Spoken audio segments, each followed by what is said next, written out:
full tutorial on cosplaying Yona from Yona of the Dawn. From patterning the cosplay to fabric shopping to sewing to making the props and wigs. I am super thrilled with the results of this Yona cosplay, and I will put the final results at the end of this video.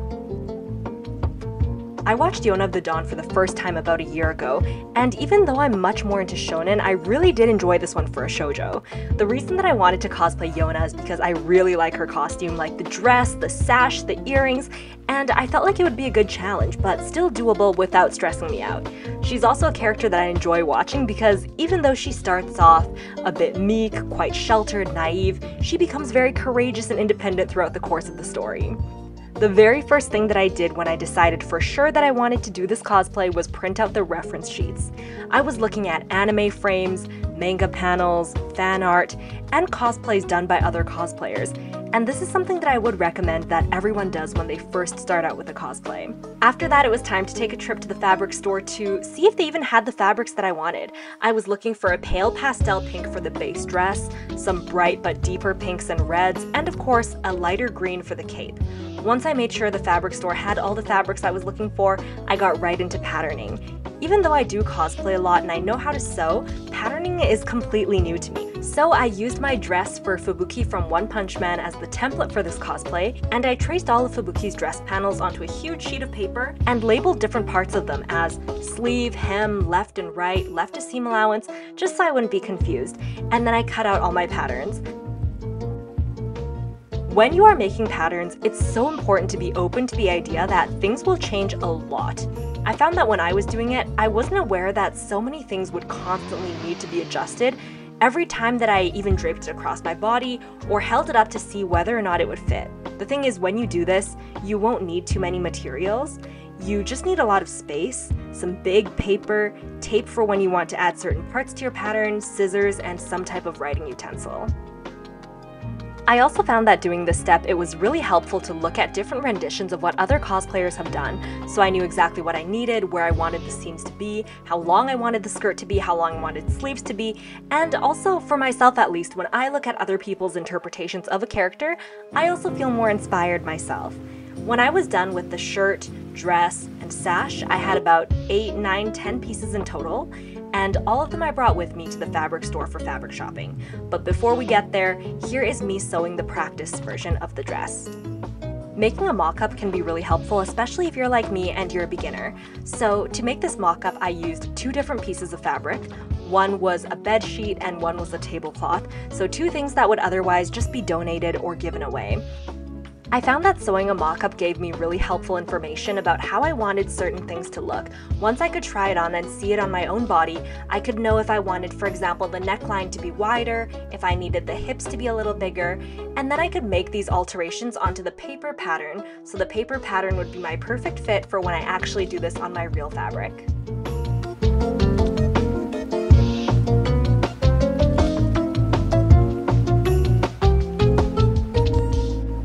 Since I am very familiar with the colors that the character wears, I always go fabric shopping on the lookout for those exact colors. So in this case, I was looking for the specific pink and red for Yona. But there's actually so much more than just color to consider, like the weight and the drape and the stretch of the fabric, and of course the price of the fabric. I came prepared to Fabricana with my little folder of references, so I could identify whether or not the colors were right. There were also really helpful staff members here at the store who very kindly helped me find the right fabric and even gave me some tips about how to sew it, which was really helpful because even though I did have my patterns made, I didn't have any tutorials or an instruction booklet for how to make the cosplay itself. When we were shopping, I found that a lot of the fabrics I liked in terms of color didn't have the right thickness on them. So for example, they might look a little too thin or pillowcasey or a little too silk nightgowny, which wasn't the exact look I was going for.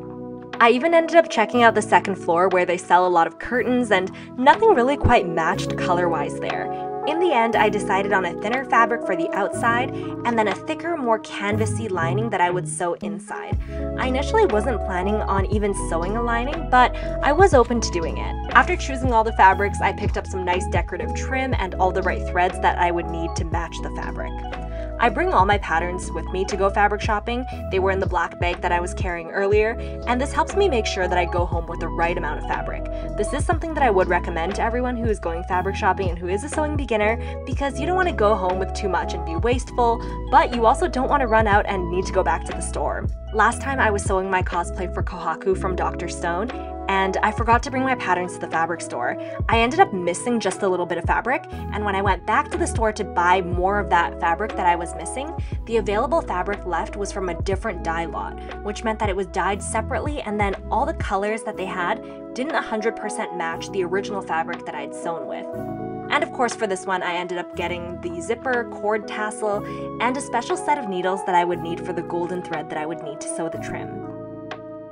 I started off by making the obi belt and the sash. I learned a couple of things in doing this, and one of the things that I learned is that if you want to thicken fabric to make it look more heavy duty and also to sit better, you can sew canvas lining directly onto your real fabric, like the good one that is exposed, goes on the outer surface. And then you can treat that all as if it's one singular sheet of fabric. I didn't even know this until a team member at Fabricana told me that you can just do a long stitch with a smaller seam allowance to bring things together, and then after that treat it all as one single piece of fabric. You could even trim it a little bit if you want. I did because I like cutting, and I think that it gives things a much cleaner look. Then after that, you can sew the pieces together that you actually want to sew together. This obi belt was extremely easy to sew because it's all straight lines, the fabric doesn't stretch, and once I sewed the right sides together, I turned it inside out, which then made things right side up, and I pressed everything flat. Helpful cosplay tip for you is that you always want to make sure that you're ironing or steaming your cosplays for a con or for a photo shoot, but also ironing or steaming between each step while you're sewing. So for example, let's say you sew a seam of your shirt, then you sew the sleeve. You want to iron between each of those steps, so that ensures you get a very clean, neat, and tidy look. When I was sewing the shirt for Yona, I did want it to have some thickness and some weight to it. A lot of the cosplays that you can buy from, say, an online shop will be very thin. It's always that same type of meltable polyester, and you can tell because this type of fabric is a little bit shiny. This isn't really something that I wanted with this cosplay since, you know, it's a bit more old-fashioned, she's got more of a peasant look, so I wanted things to be matte and sturdy. I really like how this dress turned out because the fabric is a tiny bit stretchy and it's quite comfortable. I do think now, in retrospect, there are some elements that I could have done differently, especially the sleeves, which I think could have had more space for my arms in the upper arm area, and then also be a little bit longer, because my sleeves did turn out to be a little bit too short, but all in all, not bad for my first time patterning and sewing something. As a complete side note, I do want to try different techniques in the future. Now that I have a new sewing machine, I'd love to try some French seams, which I've never done before, and maybe even see what it would be like if I were to get a serger or an overlocking machine from Marketplace, because that would definitely elevate my cosplay. I would one day in the future really love to do something like a cosplay competition, so if you have any constructive feedback, I would love to hear it so I can make a mental note for next time. Now, after sewing the dress, it was time to make the red top that Yona wears, which I really like because I find that part really pretty and it's not a very flimsy look. The top that I sewed, it was far from perfect in terms of sewing and fit. There's definitely things that I could have improved on, just like for the dress, but all in all, again, not bad. This shirt had a lot of bends and curves, as you can imagine, compared to the obi belt and the sash. So with that, I had to use more pins and really take my time sewing to make sure that all of these seams were even and to make sure that I could line up the seams on the insides of the sleeves. The fabric choices here are probably my favorite part of the cosplay because I really like the fabric that has the gold decorative one, the one that I'm sewing and ironing in this clip here. I find this color and this design on it so elegant, and I'm glad that it's not excessive on the cosplay. I like how it's just the neckline area.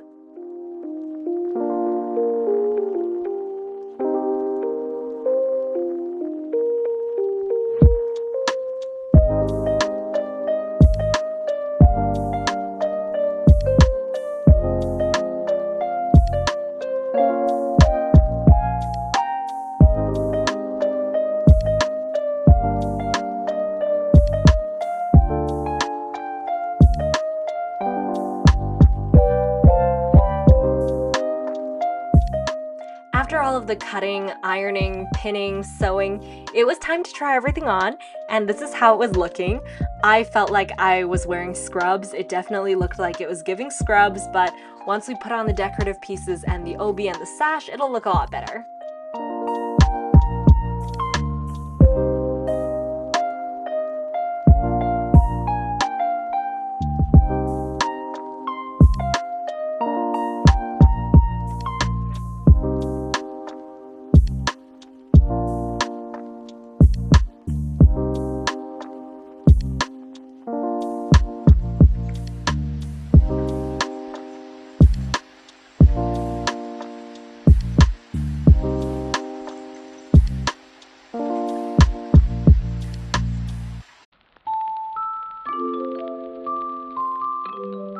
Once the dress, the sash, the obi, and the shirt were all done, it was time to dive into the cape. For the cape, it was important for me to have the right type of fabric. I could have chosen something like a wool or a fleece if I wanted it to be warmer and heavier, or I could select something lighter like a satin or silk if I wanted it to be dressy and flowy. But I wanted one that kind of met both of those requirements, so something that drapes well, looks a bit linen-ish, has the right color of course, and doesn't look too heavy or too dressy, just right in between since she does have that peasant look. It's important when you're making a cape to measure your own height and pay attention to the length and width. I was measuring shoulder to floor because I wanted a longer cape, and I was mindful of the shoes that I was gonna wear, which was flats. Also for the hood part of the cape, since it is a hooded cape, I just traced the design of a hoodie hood that I already had. So I took a hoodie, I lay it on its side flats where the seams were, and then I traced that out, added a seam allowance, pinned it together and sewed it together. The good thing about sewing capes is that they are very forgiving. The last part of the cape is to consider your closure, so you could use a button, a snap, or a tie, but for me I had 2 cords that I sewed together with a very tight zigzag, and those I used to tie in a bow when I put on the cape.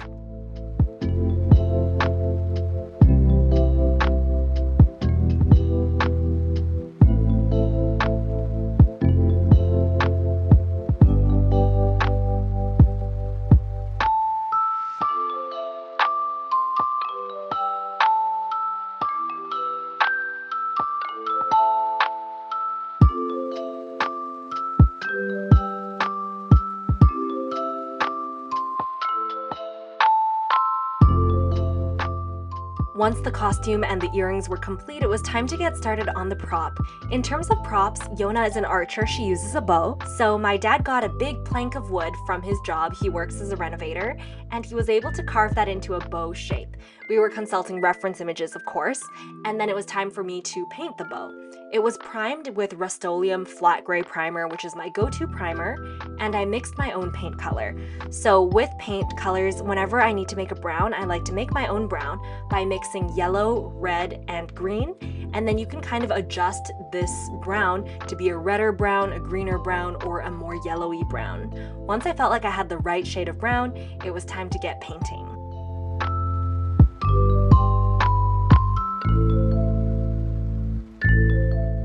This was pretty fun and easy to paint since the surface is so flat and even. The only thing about it is that since it is a longer, taller prop, it was a bit awkward because I was like, do I sit down or do I stand up to do this?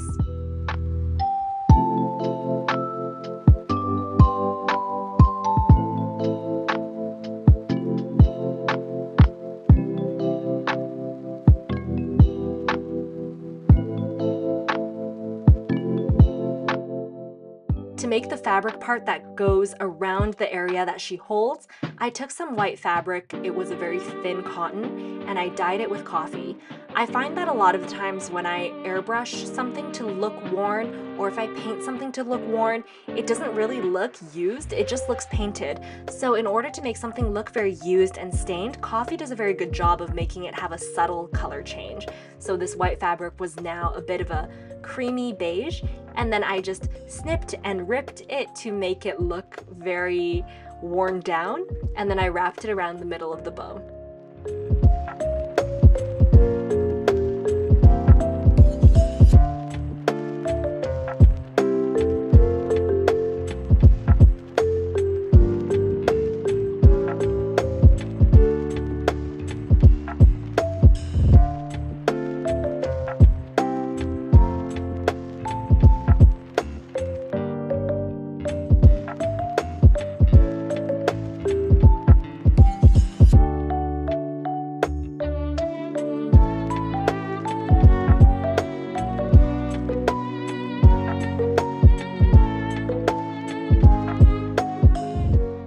that the prop is all done, it's time to get started on the wig. My wig here is from Epic Cosplay Wigs. It's the Chronos in burgundy red, and it's my favorite and most trusted brand because their wigs are designed just for cosplay. That means there's so many colors, the hair is very thick, very accommodating of different styles, and the best thing is that it can tolerate very high temperatures, which is so helpful if you're styling with a crimper or other heated tools. I always start out my styling process by brushing and crimping it, and then brushing it out again to detangle it after it's been crimped. Every single time I post a crimping video, like on TikTok or on Instagram, people in the comments are always asking me why I crimp or what the point of crimping is, and my answer is threefold. So number 1, it reduces tangling, number 2, it's much easier to style, and 3, you get a lot more volume, as you can see in these clips here.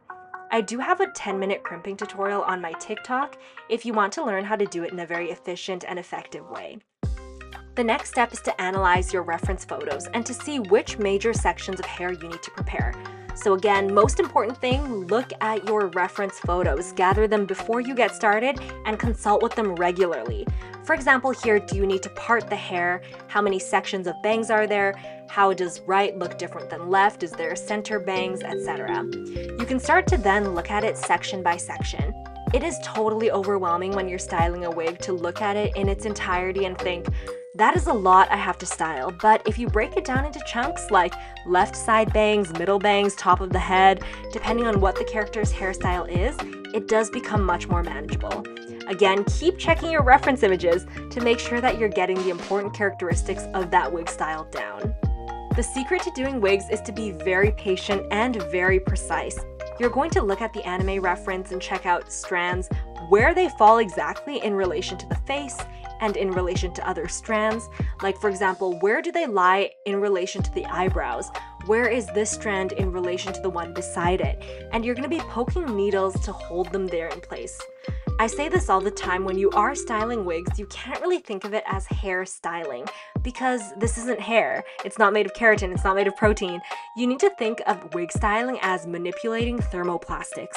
Wig hair isn't going to behave like hair because it's not hair, so what you have to do is heat it and then cool it in a particular shape that you want, and by cooling it, that will help to maintain its shape.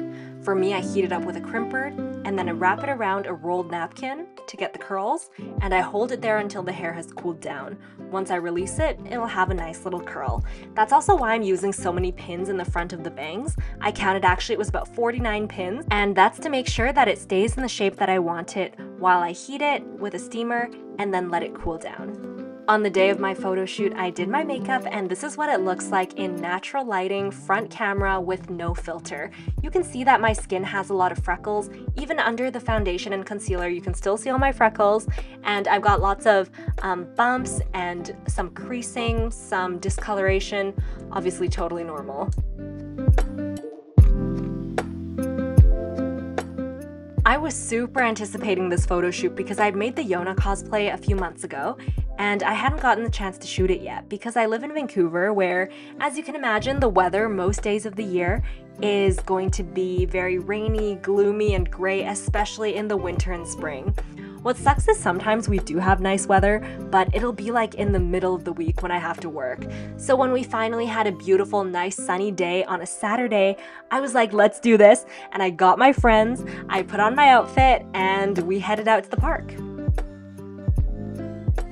I was super comfortable on this day because it was about 16-17 degrees, which for me is not too hot, not too cold, and I got to wear flats. If you're a cosplayer, you probably understand that when you cosplay, comfortable flat shoes are an absolute rarity.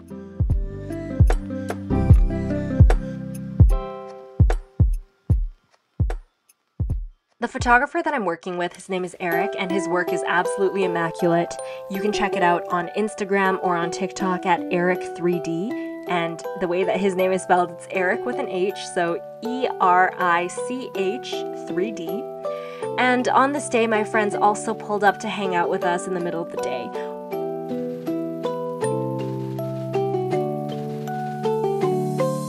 We shot from about 2:30 to 6 p.m. and much of it was just a nature walk where we were enjoying the good weather, checking out different parts of the park, And I don't even have anything else to say. It was a good time. It was very seamless, except for when the part my bow prop broke, but it didn't break until the end of the photo shoot, so we did get lots of good photos with the bow.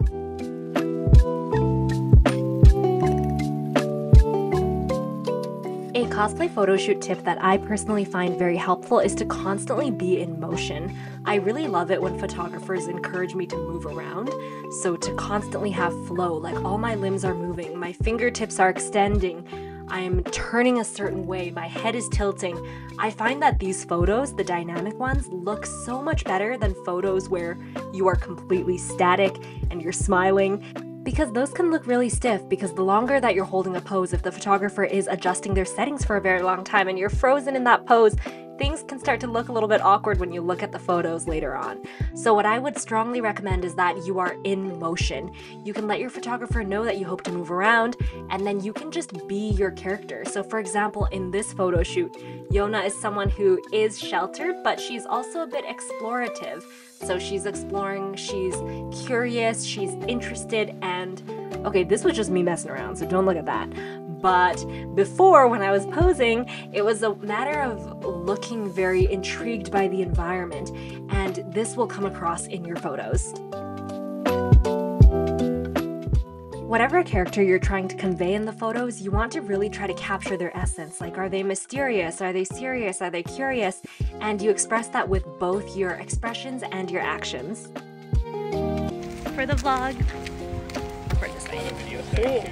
I'll hold it. No. Okay, so we just finished recording. I'm really bad at this. Just finished shooting at around this lake area, and now we're trying to find a fern area. So a lot of green. Eric, the photographer, wants to find a whole sea of green. So we're just walking around, scouting a luscious green area. This is Teresa.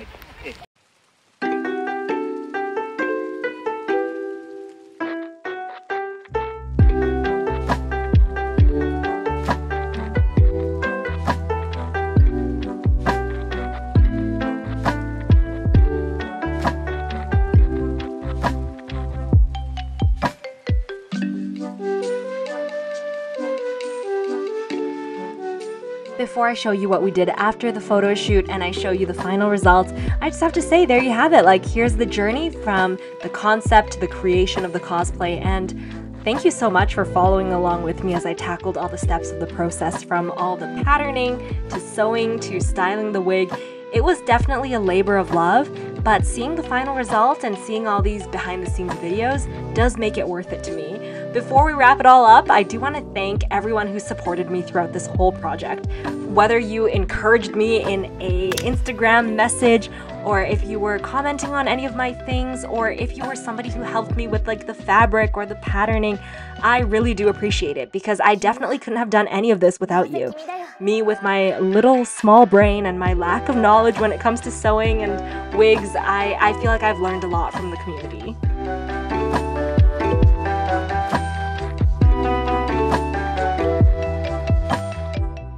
I want to make more long-form content, I would love it if you subscribe to me here, or you can let me know, like, in the comments if there's anything else you'd be looking for.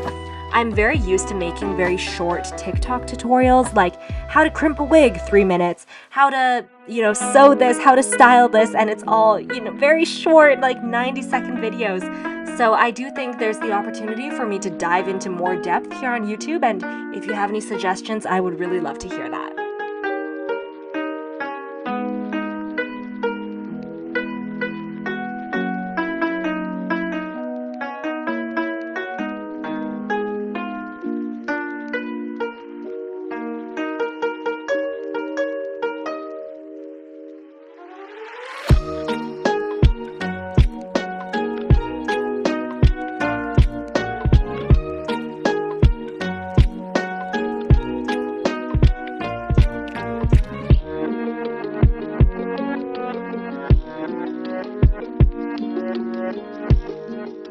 once the golden hour was pretty much done and the sun was just about to set, we decided to peace out, and then it was time to have dinner because after a photo shoot, you know, you can't have a cosplay photo shoot without going out for dinner.